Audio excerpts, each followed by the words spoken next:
তুমি কি মরবা না? তুমি কি কবরে যাইবা না বাপ? এই পৃথিবীর কত রাজা বাদশাহ কবরে চলে গেছে, তুমি কি কোনোদিন কবরস্থান দেখো নাই? তুমি কারো জানাজা পড়ো নাই? তুমি কি কোনো মানুষের লাশ দেখো নাই? আমি 5 দিন আগে আমার জ্যাঠার সাথে কথা বলে আসছি, বাড়িতে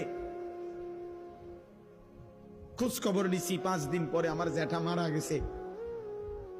আমি জ্যাঠার দিকে তাকাইয়া বাড়িতে গিয়া দেখছি আমার এই সেই মানুষটা যার সাথে আমি কথা বলছি, উনি নাই, চুপ হয়ে গেছে, হাত নড়ে না, পাও নড়ে না। আমি জানাজা পড়াইছি আমার জ্যাঠার,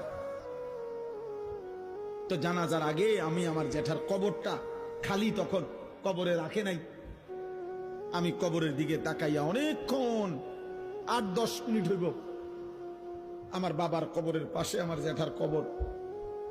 আমার আব্বা আগে ইন্তেকাল করছে।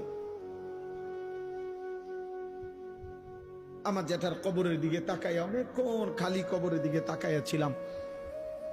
তাকাইয়া আমার